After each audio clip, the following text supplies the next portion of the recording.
লাগানো বান্ধবী। হ্যালো কাকিমা। হ্যাঁ, কে বলো? রিয়া, পূজার বন্ধু। ও রিয়া, পূজাকে ফোনে পাওনি?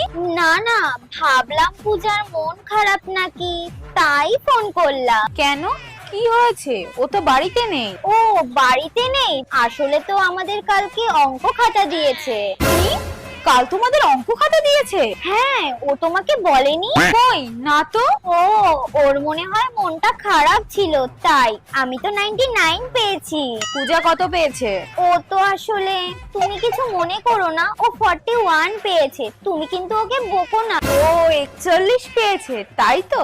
ঠিক আছে, তুমি এখন রাখো মা, ও বাড়ি এলে ওর মন আমি ভালো করে দিচ্ছি। আচ্ছা কাকিমা, রাখছি। তুমি কিন্তু ওকে বলো না, আমি তোমার নাম্বারটা বলে দিয়েছি। হ্যাঁ হ্যাঁ, ঠিক আছে। বেচারি পূজা, তুই তো এবার গেলি।